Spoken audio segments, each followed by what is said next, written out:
Hello, very good morning दोस्तों। कैसे हैं आप सभी लोग। आशा करती हूँ कि आप सभी लोग अच्छे होंगे, स्वस्थ होंगे और मन लगाकर अपनी पढ़ाई कर रहे होंगे। जैसे कि आप सभी को पता है, मेरा नाम है शिवालिका और मैं रोज़ दोपहर में 11 बजे आपके लिए लेकर आती हूँ साइंस का 10 मिनट का आपका एक्सप्रेस शो, जहाँ पे हम लोग करते हैं साइंस के इंपॉर्टेंट टॉपिक्स जो कि आपके एग्जामिनेशन के लिए बहुत ज़्यादा यूजफुल होते हैं। आज का टॉपिक भी आपका कुछ उससे ही रिलेटेड है।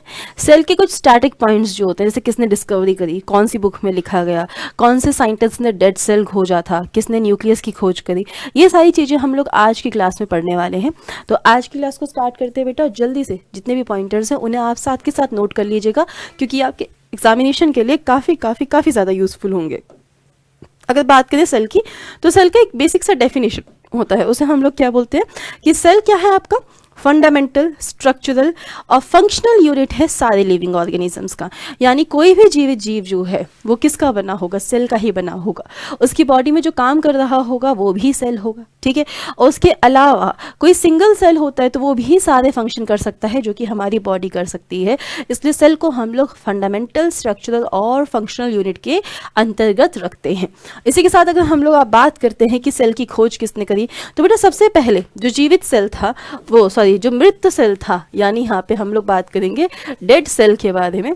तो डेड सेल की जिसने खोज करी थी वो थे रॉबर्ट हुक। इन्होंने करी थी बेटा 1665 में, ठीक है। कहाँ पे करी थी? Cork of the plant. Cork of the plant का मतलब क्या हुआ? प्लांट की जो छाल होती है, पेड़ की जो छाल होती है, यानी जो मृत हिस्सा होता है पेड़ का, वहाँ पे इन्होंने देखा था और तभी इन्हें देखे थे कुछ हनी कॉम लाइक स्ट्रक्चर। इस प्रकार से हनी कॉम लाइक स्ट्रक्चर्स इन्हें देखने के लिए मिले थे, ठीक है। तो इन हनी कॉम स्ट्रक्चर्स को देख के इन्हें लगा ये तो कुछ ऐसी संरचना है जैसे जेल की होती है, और उस टाइम जेल को हम लोग सेल के उससे बोलते थे, तो यहाँ से नाम आया था सेल्यूले। बाद में इसका नाम हमने सेल रख दिया था। अब इस खोज के बारे में कहाँ बताया गया था? तो इस खोज के बारे में बताया गया था एक बुक में। बुक का नाम था माइक्रोग्राफिया।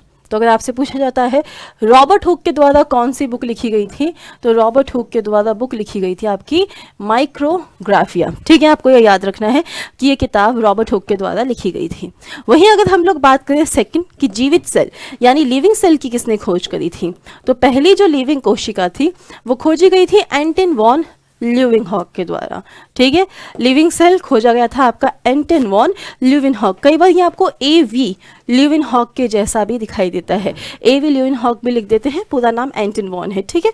इन्होंने किस बुक में बताया था? तो इनकी बुक का नाम था अरकाने नेचरे, ठीक है। अगर इसका इंग्लिश ट्रांसलेशन करेंगे अरकाने नेचरे का, तो इसका मतलब होता है बेटा secrets of nature. Secrets of nature यानी कि हमारे प्रकृति के रहस्य, इस नाम से इन्होंने एक बुक लिखी थी जिसमें सेल के बारे में बताया था। इन्होंने सेल के साथ साथ और भी चीज़ों की खोज करी थी, जैसे कि शुक्राणु की, ठीक है। शुक्राणु की खोज करी थी। किस किस के शुक्राणु की करी थी? तो डॉग, कैट, ह्यूमन और फ्रॉग, ठीक है, मेढक की भी। इसके अलावा अगर बात करी जाए तो हमारे जो चीक सेल्स होते हैं, गाल के अंदर पाए जाने वाले जो सेल होते हैं, ये भी पहली बार इन्होंने ही देखा था, ठीक है बेटा। रॉबर्ट ब्राउन ने आपकी केंद्रक की करी थी। देखना इधर नाम कैसे चेंज होता है, ऊपर लिखा हुआ था रॉबर्ट हुक, ये है रॉबर्ट ब्राउन। रॉबर्ट ब्राउन ने केंद्रक यानी कि न्यूक्लियस की खोज करी थी। न्यूक्लियस क्या होता है बेटा? न्यूक्लियस हो जाता है आपका ब्रेन ऑफ द सेल, यानी जो कोशिका होती है उसके एक ब्रेन होता है जिसकी मर्जी से सारे काम होते हैं, ठीक है। इसके अलावा कहीं भी कोई भी काम नहीं हो सकते हैं, यही परमिशन देता है सेल डिवीजन का, सेल ग्रोथ का। तो यहाँ से सारे काम होते हैं। तो ये किसने खोज करी थी? हमारे रॉबर्ट ब्राउन ने। पुरकिंजी ने जीव द्रव्य यानी कि हमारे प्रोटोप्लाज्म की खोज करी थी। एक क्वेश्चन आता है कि प्रोटोप्लाज्म जो है वो किससे बनकर मिलकर बनता है? तो ये किस किस से मिलता है? जब साइटोप्लाज्म, ठीक है, साइटोप्लाज्म प्लस न्यूक्लियस को हम लोग ऐड करते हैं। साइटोप्लाज्म और न्यूक्लियस को जब हम लोग एक साथ बताते हैं, डिनोट करते हैं, एक साथ दिखाते हैं, तो हम लोग बोलते हैं प्रोटोप्लाज्म, ठीक है। इस चीज को हम लोग प्रोटोप्लाज्म के नाम से जानते हैं। तो ये कुछ आपकी डिस्कवरीज थी। इसके अलावा क्या आता है स्टैटिक पोर्शन में कि सबसे बड़ा सेल कौन सा है, सबसे छोटा सेल कौन सा है? तो सबसे बड़ा जो सेल पाया गया है वो कौन सा है? शुतुरमुर्ग का अंडा, यानी कि इसे ऑस्ट्रिच एग भी बोलते हैं, ठीक है, ये एक आपका सिंगल सेल है और सबसे बड़ी कोशिका, मतलब एक पूरी सबसे बड़ी कोशिका क्या है, शतुर्मुर्ग का अंडा यानी कि ऑस्ट्रिच एग होता है। अब बात करें स्मॉलेस्ट सेल की बेटा, तो सबसे छोटी कोशिका जो पाई जाती है वो क्या होती है, वो माइकोप्लाज्म नाम से जानी जाती है। ठीक है, ये क्या होता है, ये एक प्रकार का बैक्टीरिया यानी कि आपका जीवाणु होता है। ठीक है, एक प्रकार का बैक्टीरिया जीवाणु होता है। इसकी खासियत क्या है, पहली खासियत ये है कि ये एनएरोबिक रेस्पिरेशन करता है, यानी कि अव्यवहारी श्वसन करता है, जहाँ पे ये ऑक्सीजन का इस्तेमाल नहीं करता है। साथ ही साथ बैक्टीरिया होते हुए भी इसके पास कोशिका भित्ति नहीं पाई जाती है। अगर देखा जाए तो जितने भी बैक्टीरियाज होते हैं उन सबके पास कोशिका भित्ति पाई जाती है, परंतु इसके पास नहीं पाई जाती। ये चीज़ आपको ध्यान रखनी है। ठीक है, और इसका साइज कितना होता है, तो बेटा इसका साइज हो जाता है आपका 0.3 माइक्रोमीटर के अराउंड। ठीक है, इससे भी एक छोटा पाया जाता है जिसे हम लोग PPLO का नाम देते हैं, यानी कि प्लूरो न्यूमोनिया लाइक ऑर्गेनिज्म इसे बोलते हैं। ठीक है, ये असल में माइकोप्लाज्म का ही हिस्सा है। It is a type of mycoplasma. इसका साइज कितना हो जाता है, इसका साइज हो जाता है आपका 0.1 माइक्रोमीटर। आगे चलते हैं इसी में। अगर बात करें इंसान की बॉडी में सबसे बड़ा सेल कौन सा होता है, तो ये अंडाणु होता है। इसे इंग्लिश में ओवम बोला जाता है। ये महिलाओं में पाया जाता है। ठीक है, और स्मॉलेस्ट जो होता है वो शुक्राणु होता है, यानी कि स्पर्म होता है, जो कि मेल्स यानी कि पुरुषों में पाया जाता है। आपसे पूछ लिया जाए लॉन्गेस्ट कौन सी होती है, ये क्या लिखा है, ये लार्जेस्ट लिखा है। अगर आपसे पूछा जाता है लॉन्गेस्ट यानी कि सबसे लंबी कोशिका कौन सी पाई जाती है, तो भैया जो सबसे लंबी पाई जाती है उसको हम लोग क्या बोलते हैं, नर्व सेल के नाम से जानते हैं, यानी कि आपकी तंत्रिका कोशिका। ठीक है, ये हमारे शरीर की सबसे लंबी कोशिकाओं में आती है।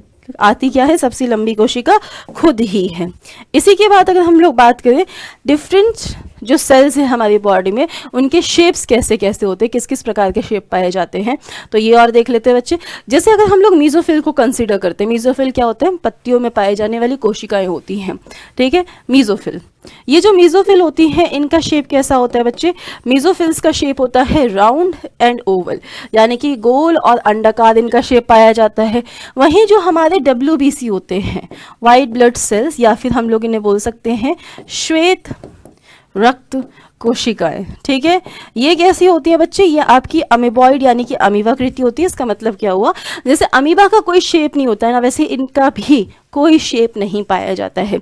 वही अगर हम लोग बात करते हैं RBC यानी कि रेड ब्लड सेल्स की, तो ये आपकी राउंड एंड बायकॉन्केव पाई जाती है। कैसी पाई जाती है बच्चे, राउंड और बायकॉन्केव, गोल होती हैं और दोनों तरफ से, यहाँ से और नीचे से धसी हुई होती हैं। ठीक है, और जो अभी हमने देखा था तंत्रिका कोशिका यानी कि आपकी नर्व सेल, वो कैसी होती है, वो ब्रांच्ड और लॉन्ग होती है यानी कि ये शाखित होती है और बहुत ज़्यादा लंबी होती है। ठीक है बेटा, तो ये कुछ स्टैटिक चीजें हैं जो आपको याद रखनी है अपने एग्जामिनेशन पर्सपेक्टिव से। इसी के साथ मैं आपको बता देती हूँ RRB NTPC आपका express batch 3.0 CBT 1 and CBT 2 ये स्टार्ट है स्टूडियो से। यहाँ पे 2 क्लासेस हैं, स्टैंडर्ड और prime. Live classes and record classes दोनों में मिलेगा बच्चे आपको। DPPN क्लास PDFs भी दोनों में मिलेगी। वीकली टेस्ट भी आपको दोनों में देखने के लिए मिलेगा। डाउट्स जो है वो स्टैंडर्ड में लिमिटेड है, प्राइम में अनलिमिटेड है। क्रिएट टेस्ट यहाँ पे लिमिटेड है, प्राइम में अनलिमिटेड है। MCQ बैच स्टैंडर्ड में नहीं है, प्राइम में है। टेस्ट सीरीज स्टैंडर्ड में नहीं है, प्राइम में है। ठीक है, फीस की बात करें तो आपकी यहाँ पे फीस होती है 4000 स्टैंडर्ड की, जो अभी आपको मात्र 700 में मिल रही है। प्राइम की फीस बेटा 7000 है, जो आपको मात्र अभी 1000 में देखने के लिए मिल रही है। इसी के साथ RRB ग्रुप डी लक्ष्य 2.0 जो कि आपका लाइव है स्टूडियो से। यहाँ पे भी 2 बैचेस है, स्टैंडर्ड और प्राइम। अगर इनकी बात करें तो लाइव एंड रिकॉर्डेड क्लास दोनों में है, DPPN क्लास PDFs दोनों में है, वीकली टेस्ट आपका दोनों में है। डाउट्स जो है वो स्टैंडर्ड में लिमिटेड है, प्राइम में अनलिमिटेड है। क्रिएट टेस्ट जो है वो लिमिटेड है, प्राइम में अनलिमिटेड है। MCQ बैच जल्दी आपका लाइव होगा, स्टैंडर्ड में नहीं है, प्राइम में है। टेस्ट सीरीज स्टैंडर्ड में नहीं है बेटा, प्राइम में है। फीस की बात करें, इसकी फीस 2000 है, जो आपको अभी मात्र 600 में मिल रहा है। प्राइम की फीस आपकी 3000 है, जो अभी आपको मात्र 800 में मिल रहा है। तो यदि आप इनमें से किसी भी बैच में इंटरेस्टेड हैं तो एक बार जाके एप्लीकेशन पे चेक कर सकते हैं। आज के सेशन में बस इतना ही। Thank you so much, have a nice day, take care, जय हिंद एंड बाय बाय।